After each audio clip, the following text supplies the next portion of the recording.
So my wife finally let me park my FJ in the garage so I can finally do another video and work on it a little bit. So I was cruising around on Amazon, my favorite website. Let me show you what I found. In a previous video, I removed the front and rear bumpers and did like a little bed liner spray on them. But I was noticing something about these little reflectors right here. And on Amazon, I found some blinker reflectors that you can actually hook up to your rear tail lights, and I think they even do like a brake feature as well.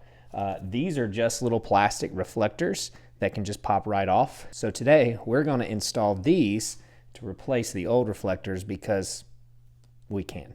So I thought this was like a super simple, straightforward install. Unfortunately, 'tis not. In order to do this, you have to connect and hook up to the rear tail lights and the blinkers and all that. And the only way to get access to that is to remove a lot of paneling and also remove the rear tail lights. So that's what we're going to do today. I've done this in a previous video, so it should be fairly easy for me to work through quickly, but it is a little time consuming, so bear with me. Before we begin, let me show you a quick little peek of what we're going to be using today. So here are the little replacement reflector turn signal things. Got those from Amazon. Also, I'm probably going to have to use some extra wire. I hope this is the correct gauge of wire, but we shall see. And then just an assortment of connectors. I got these little heat shrink butt connectors. I got another pack of some other connectors of this brand off of Amazon, and they work pretty well. And then just the wire clamps here. But this is going to be important for the splicing into the headlight terminals. I know a lot of people have said that, never use these, they'll fail, but this isn't going to be a major issue if they do fail, and it should be a quick replacement. So we're just going to run with it and see what happens. Now, of course, I'll leave a link to all the stuff in the description that I used today, but let's find my keys so we can get in here. So it's probably a good idea to disconnect the battery as well, since we're going to be doing with some electrical stuff. So I went ahead and did that while I was looking for my keys. And now we need to tackle the inside here. So in order for us to get access to these rear tail lights, we're going to have to remove the subwoofer, take out all this stuff and that's already in here, and take the paneling off the side of the car here in the back in order to gain access to that rear tail light. Yay. Whew, that was a lot of work, but we've got the back cleared out now. So the next step is to remove the subwoofer. So you might be asking yourself, why do we need to remove the subwoofer and all this trim in order to access the rear tail lights? I think I mentioned that earlier. The only way for us to tap in to the rear tail lights and the blinker and all that is to be able to access, we have to be able to access the wiring right here, and there's no other way to do it. Subwoofer comes out pretty easily. You kind of start off with popping that panel off, disconnecting this little wire harness. There is some screws that are holding the panel in place there, and then also some screws holding the subwoofer in place. So I forgot, you got to take these 4 little guys off and remove this cover, because then that is where the last couple bolts are that are holding the subwoofer in place are located. Then right here, this whole thing just pops off. Just like that. Ta-da! So now, it's kind of hard to see, but this is just where the air comes out of the subwoofer, or where the air goes in rather, or out maybe too. But way back in here are some Phillips heads or some little socket heads, but I just like using a little flathead screwdriver because I can kind of see all the way back in there, and then just untwist them that way. Just kind of comes off from here. Boom. So with the subwoofer out of the way, the next steps are going to be involved with pulling back this interior trim panel. In order to do that and make it easier, we need to kind of loosen up and remove the floor mat. So that's going to start off with taking out each one of these little screws, popping that panel off, and then also loosening up these little D-rings and those back there as well, popping that back panel off and kind of lifting up this floor mat so that way we can kind of grab and pop open the side paneling here, so that way it will reveal the bolts that are holding and the nuts that are holding the rear taillight in place. Does that make sense?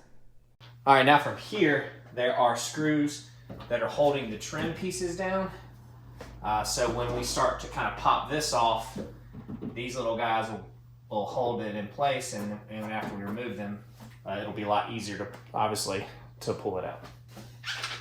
Highlight that shot. All right, so this is everybody's favorite part, the grip it and rip it. And that was a clip popping off.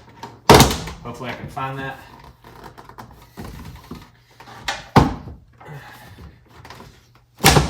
Ooh.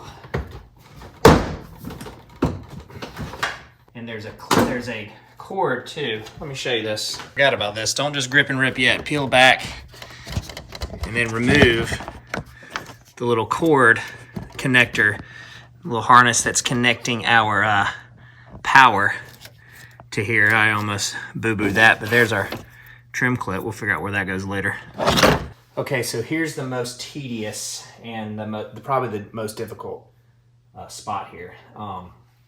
So you have to somehow get this panel pulled back far enough to where you can get your extendo socket into 3 little tight squeezes here and remove the 10mm nut that's on the bolts that hold the rear taillight on. All right, we can kind of see what we got going on down here. It's a little hard to tell. I'll maybe put my finger in here. But there is my socket in there. And luckily there's like a little cage, like a little shelf, that if I do drop one of these nuts, it'll just fall right there. So I'm going through this hole to then get on that nut right there.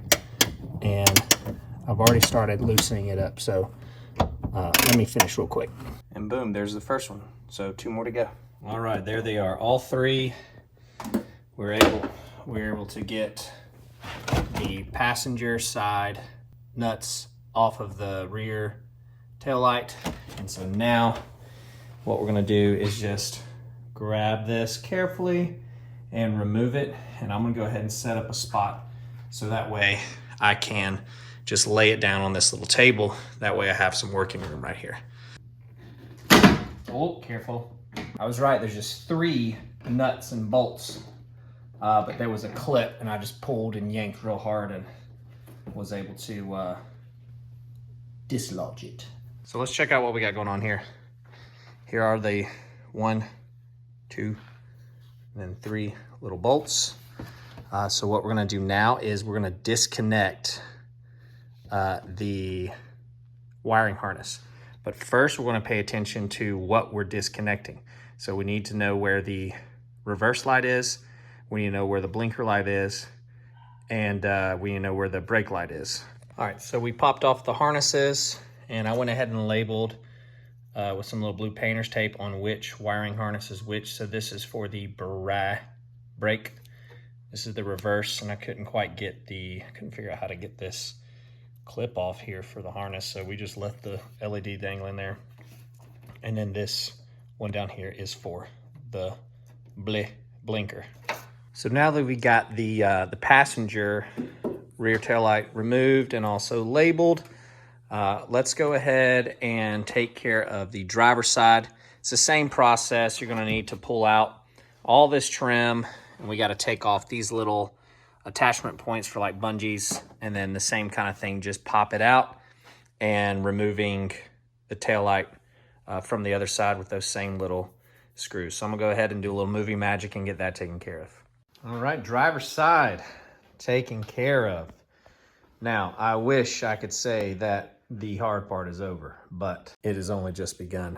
The next step for us to do is we have to be able to access these little reflectors, and the only way to gain access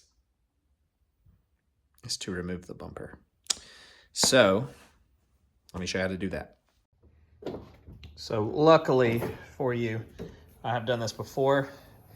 Got a whole video about where I removed the back bumper and we put our truck bed liner on it, and it's holding up pretty good actually. So let's get started with this process. There are a series of little screws and bolts that are holding the bumper in place right there. There is a little tab, little push tab right there. And then of course, like underneath here, there's just all kinds of little screws and things that you're gonna need to do. This isn't a how to remove the rear bumper tutorial, so I'll kind of just show you a couple things here and there. All right, another scary moment, but this is this calls for another gripping and ripping. I'm gonna take a trim tool, so it's like this piece right here and the whole bumper just pops off. So I've already unscrewed the 5 up here on the top. I have removed the harness for and just disconnected the harness for the backup sensors. And also there were 4 screws underneath. There are like 2 big ones right here in the middle. And then there was one right where each of the reverse or rear parking sensors are. And you just screw those out there 10 millimeters. So now I'm gonna take this tool, I'm gonna kind of find the spot in here to pry it open. And then once you get your fingers in behind, it's just a matter of just sheer strength, pulling it off on this side. I'll go around and do the other, but you'll get to see the whole process here. Kind of working your fingers in and then giving it a little tug here. Boom. Disconnected this side. Now we'll just rest it right there. Go around and do the same. All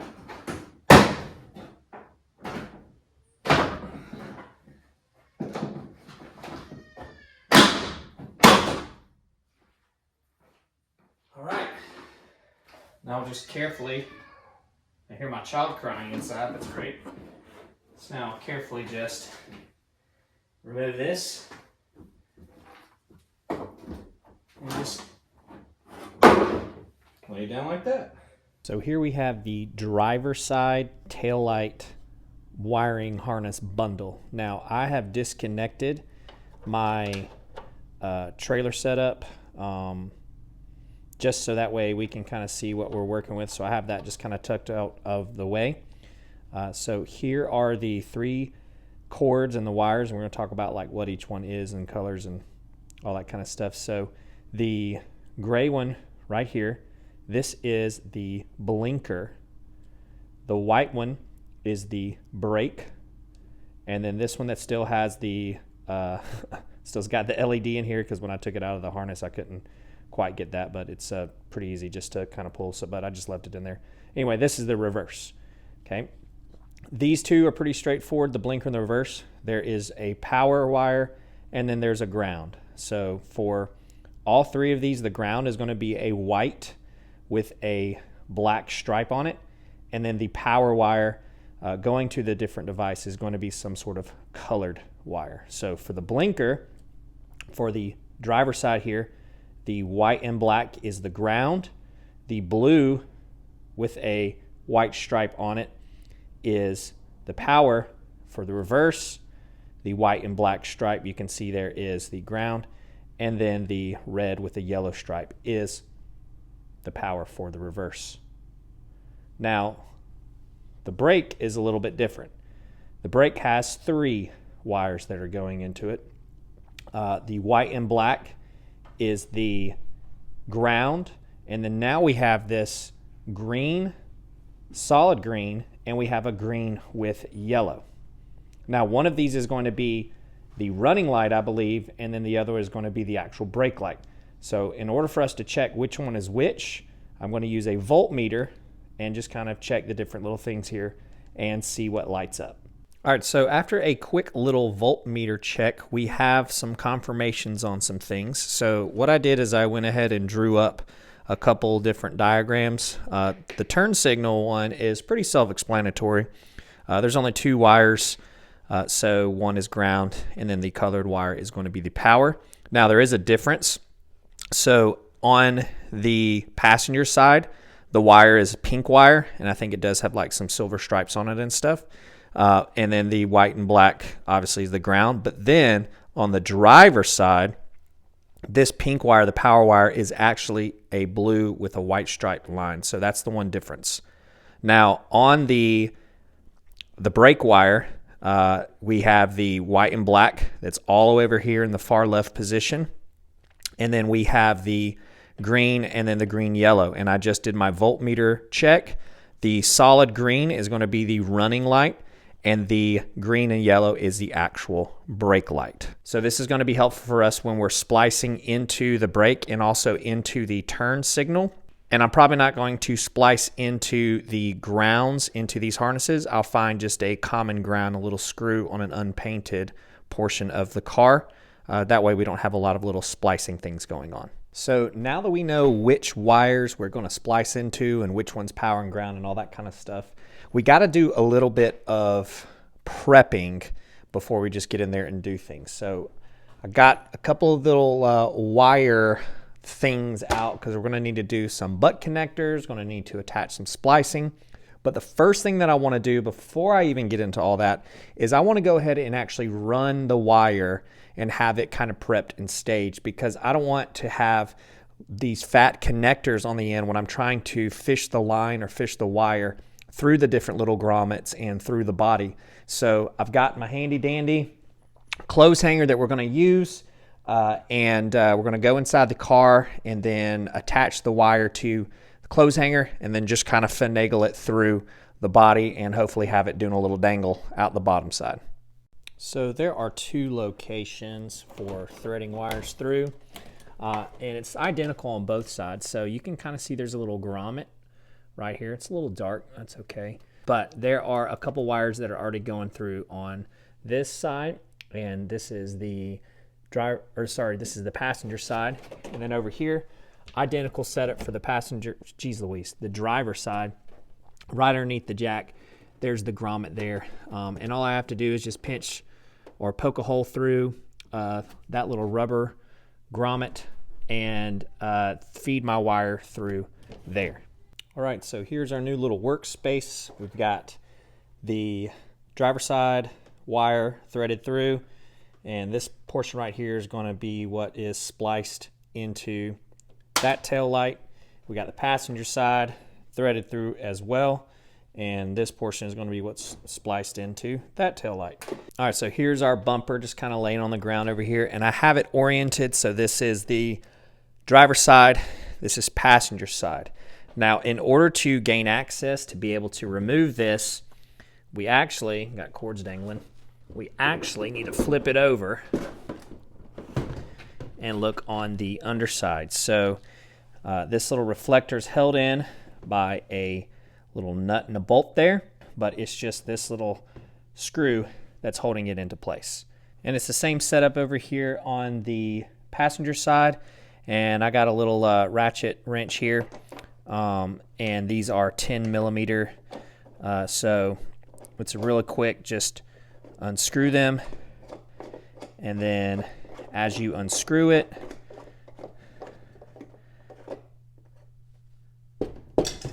you just heard the reflector just pop out. So you can see exactly what it looks like. So it goes, the flat side is going to be pointed toward the center of the car, and the rounded edge is going to be on this end.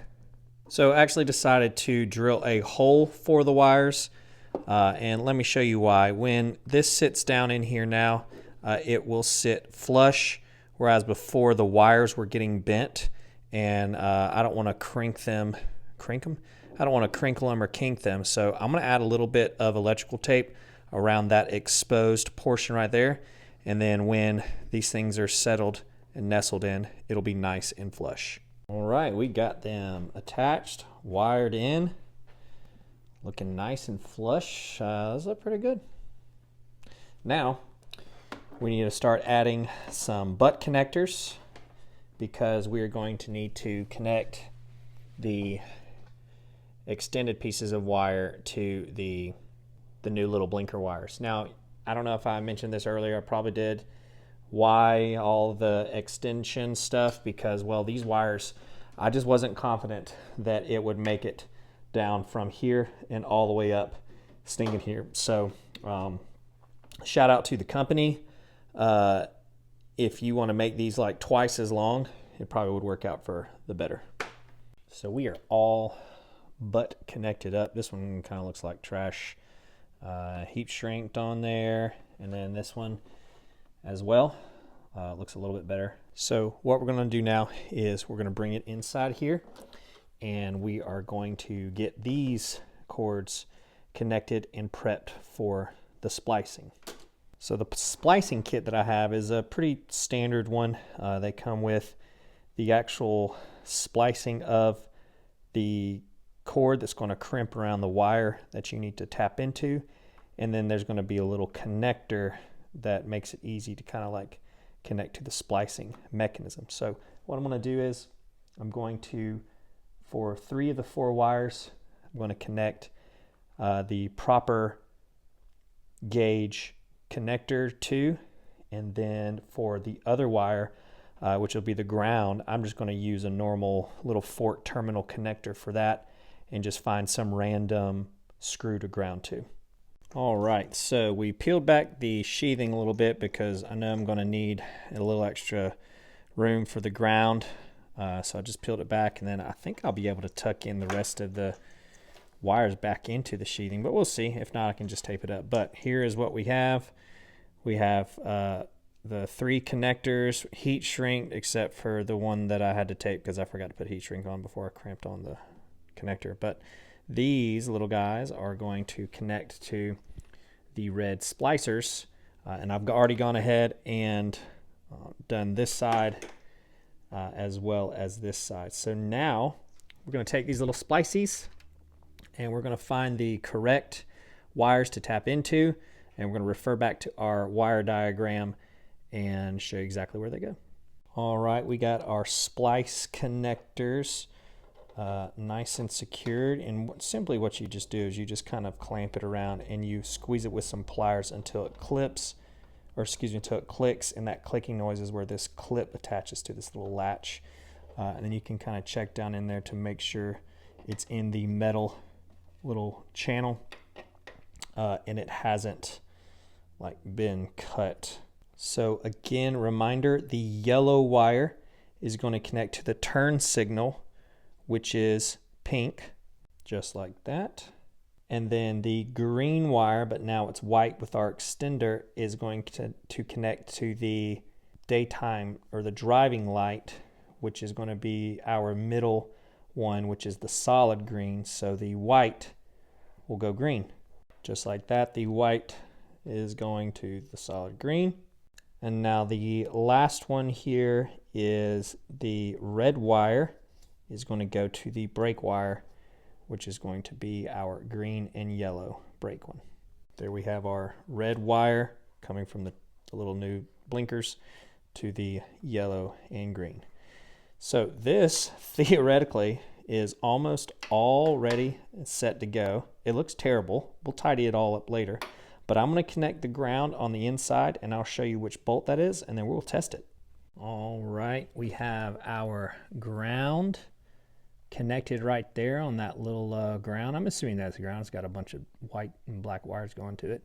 So this is our black ground wire, and then it's connected all the way up to our crazy bundle that we have up here. So I'm going to flip the bumper over so that way I can expose and be able to see the blinker thingies. Now this is just the passenger side, so I'll have the whole driver's side to do, but I want to go ahead and check and make sure that I'm actually doing this correctly. Wish me luck, moment of truth. All right, I went ahead and did the driver's side because I wanted to see if the whole thing would work. So you're going to sit back here and watch, and you let me know if everything's working, and hopefully when I look at the footage it'll all be good. All right, here we go. All right, key just went in the ignition. Lights are on. We got right signal, left signal,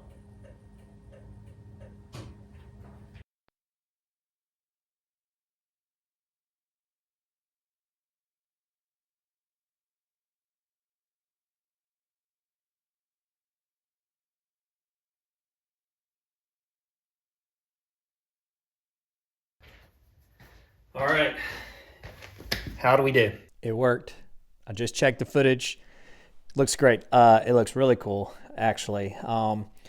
Something that I noticed and saw in the clip is that the sound cut out, and I probably went ahead and explained that, but my phone connected to the Bluetooth in my car, so not a big deal. But I do want to show you something that I kind of had a workaround, and I realized before I even tested it. So let me show you that real quick. All right, so this is like a hot freaking mess. So this is the reverse, so pay no attention to that. And this was the crazy shenanigans with the blinker. Now, if you remember, I have a trailer hookup, which is right there. And I thought, you know, I probably, before I test it, I probably need to plug everything back in. So this is like the fuse and the little, they did a more of a sophisticated tap in to the blinker.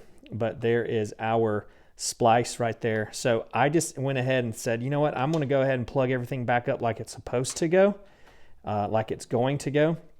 And I did the same thing for the brake and running lights on this side, as well as the blinker setup on this side here. You can see the cream colored bracket or the cream colored clip popping into the blinker clip here, and then doing a little ring around the rosy to get to the blinker.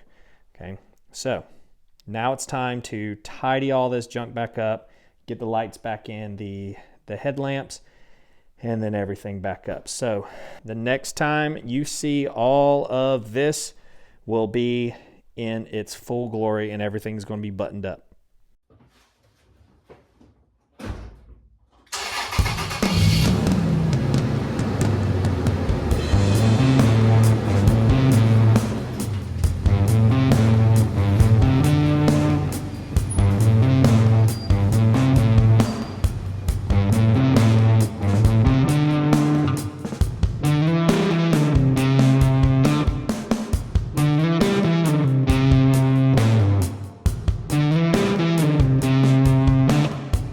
So thank you so much for watching me rig my ride for my adventure, one mod at a time.